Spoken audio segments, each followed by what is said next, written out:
You ever look at a medication bottle and see those little letters like ER, SR, or DR and just kind of scratch your head? I mean, what do they even mean? Well, they're not just random letters, believe it or not.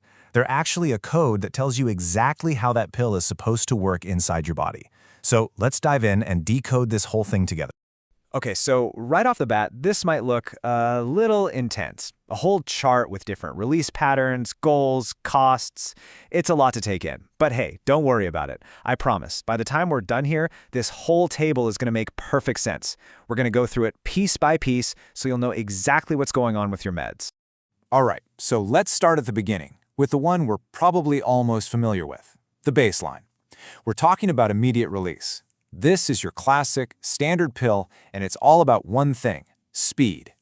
So what makes an immediate release, or IR, pill tick? Well, the key thing to know is it's simple. There are no special tricks, no bells or whistles. As soon as that pill hits your stomach, it just gets right to work. It starts dissolving and releasing that medicine almost instantly.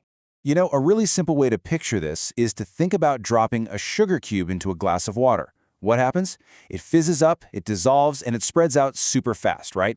That's exactly what an IR pill is doing in your stomach. It's designed for that quick, complete release. Let's take a real-world example, like regular Tylenol. It's a perfect case study. You take one, and boom. Within about 30 to 60 minutes, you're starting to feel it work. But, and here's the trade-off, that relief is pretty short-lived. We're talking maybe 4 to 6 hours, max. And that means you have to keep taking it pretty frequently to stay ahead of the pain. So yeah, it's fast, but it doesn't last. But, what if you don't want to be taking pills all day long? What if you need something that lasts? Well, this is where things start to get really clever. This brings us to the next level, extended and controlled release. So, extended release, or ER, and you might also see it labeled as SR for sustained release, or even PR for prolonged release, they all basically mean the same thing. The number one goal here is to make your life easier. These are designed to keep that medicine working in your system for way longer, which just means you don't have to take it as often. Here's another great analogy for you. Picture a sponge that's full of soap. Instead of squeezing it all out in one big gush, you just give it a little press, and it slowly lets the soap out, bit by bit. That's pretty much how an ER medication works. It uses these special coatings or internal structures to release the drug gradually over time. So the benefits here are huge. First, obviously, it's way more convenient to take a pill once or twice a day instead of, say, 4 or 5 times. But the other big win is that you get to avoid that roller coaster effect you can get with immediate release pills. You know, those big peaks and then sudden drops in the drug level. With something like Tylenol 8-Hour or Metformin ER, you get this nice steady level of medication all day long. Okay, now here's where we get into a really interesting, kind of subtle detail. We often hear the terms extended release and controlled release used like they're the same thing. And mostly they are, but there's a key technical difference. With extended release, the rate that the drug comes out actually slows down over time.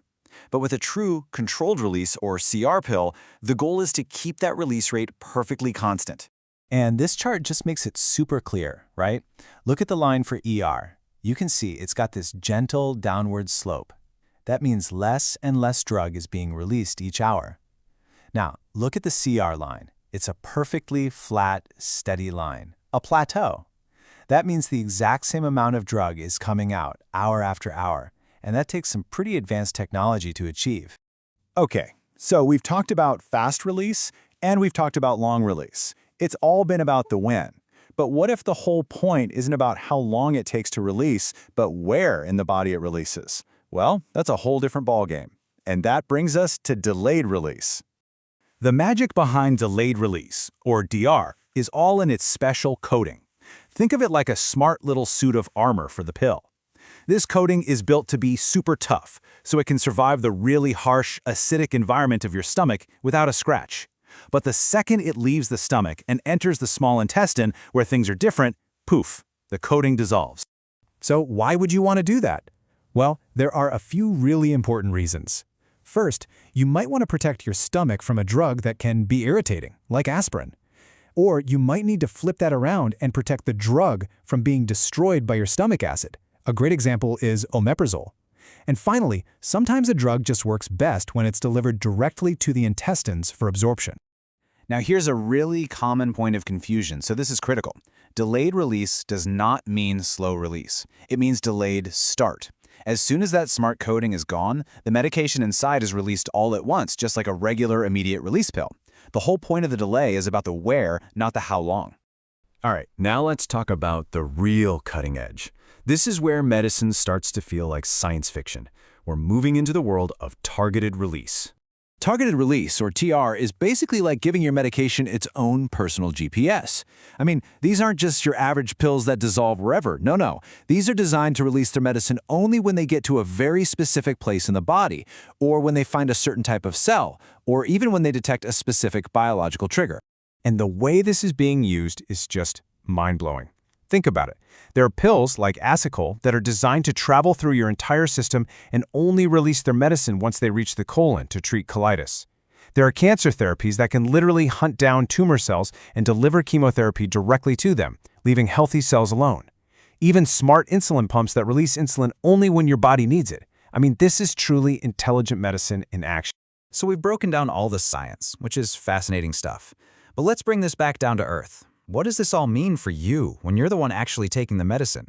This is where we have to talk about safety. And this leads to a question that, believe me, pharmacists hear all the time.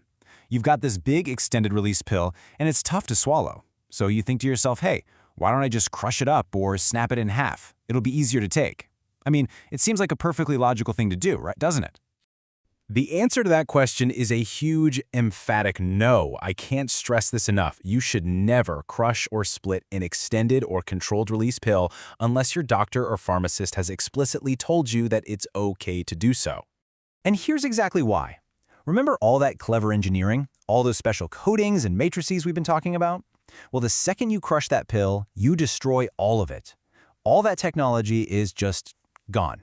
And what happens next is that the entire dose, all 8, 12, or maybe even 24 hours worth of medicine gets released into your body all at once. It's a phenomenon called dose dumping, and it can be extremely dangerous. It can lead to a serious overdose. And while we're on the topic of safety, here are a few other really important things to keep in mind. Some delayed-release capsules can be opened up, but you should never, ever crush the little beads you find inside. Also, it's good to know that a generic extended-release pill might not use the exact same technology as the brand name. Always ask if you should take your medicine with food or on an empty stomach because it can make a big difference. And finally, if you happen to miss an ER dose, please don't double up to catch up. Just skip the missed one and take your next dose at the regular time. So there you have it. Now you can look at that medicine bottle, see those letters, and you'll know the code. You know what ER and DR and CR are all about. And honestly, having that knowledge is incredibly empowering. It helps you shift from just taking a pill to really understanding your treatment. So the next time you're at the pharmacy, think about it. What new questions are you going to ask?